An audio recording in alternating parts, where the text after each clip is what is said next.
Hi everyone, Jesse here with eTrailer. Today we'll be taking a look at, and I'll show you how to install the Blue Ox portable braking system on our 2022 Chevrolet Equinox.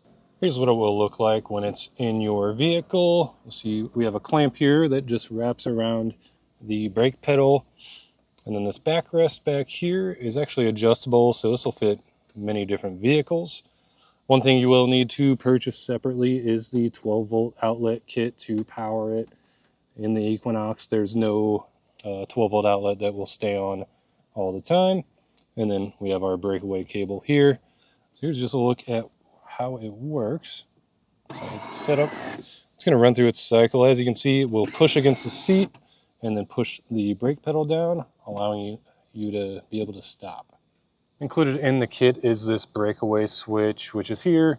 In case of a catastrophic disconnect, this will get pulled out, and that's going to apply the brakes on your towed vehicle to make it come to a safe stop. Another nice feature of the Blue Ox Patriot is it comes with this screen here, which just plugs into your cigarette lighter in your motorhome. It's going to allow you to know that everything's working properly, and you can also go in and fine-tune your braking pressure. So the higher I go up on the force, the more pressure will be applied through the Patriot. There's going to be 5 main components to look into when setting up your vehicle to be flat towed, starting with the base plate. It's going to be our structural mounting point for which everything else connects vehicle to motorhome.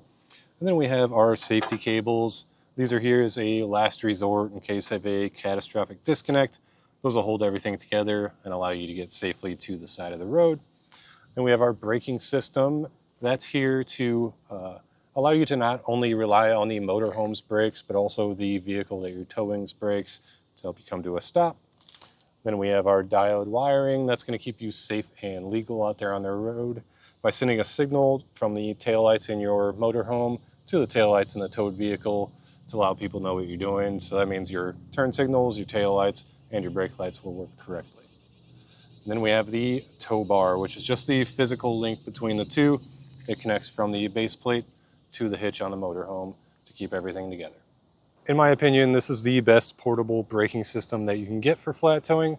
However, I'd almost always recommend getting a permanent braking system. For example, Dimco's Air Force One or their Stay and Play Duo, depending on your motorhome's brakes. But if you're someone who's just looking for something that's easy to initially install and you don't mind setting it up every time, maybe you just don't flat tow very often, this is going to be a great choice for you. If you have any more questions or concerns about this braking system or any other flat tow components, feel free to reach out to us.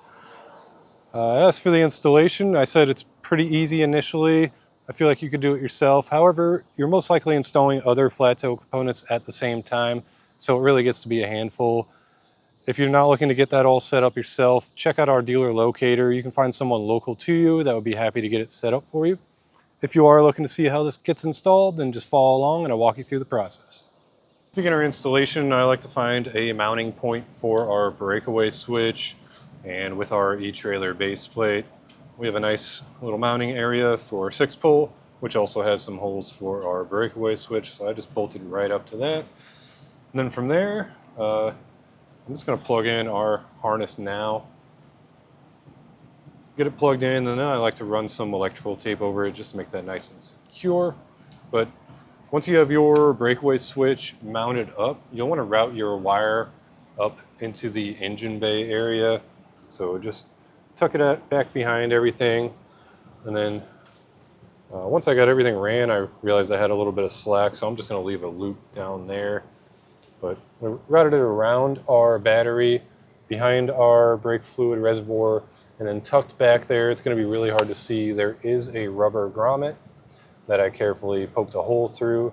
Then with some airline tubing, I pulled our wiring through that hole, and it's going to end up in the cab of our car.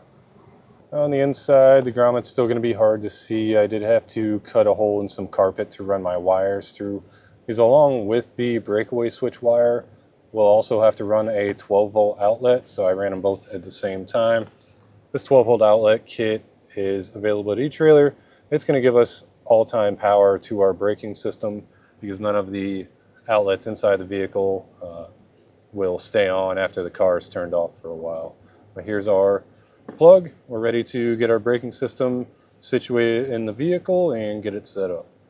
To get our Patriot set up, we'll first go to our clamp that clamps around our brake pedal, pop it up. If you pop it up all the way, it'll lock into place so you don't have to worry about fighting those springs. Make sure you remove your floor mat and get this slid into position. Then we'll just wrap that around our brake pedal, hit the other button that'll clamp around it. And I'll scoop my seat forward just until it's barely touching or not touching at all. You don't want to put constant pressure on the brake pedal. And we'll take our plug that into our 12-volt outlet, plug in our breakaway switch cable, and we'll hit the power button. And set up, it's going to run through its paces, make sure everything's good. And once you end up with a solid green light, that means you're ready to go. And that's going to do it for our look at and installation of the Blue Ox Patriot braking system on our 2022 Chevrolet Equinox.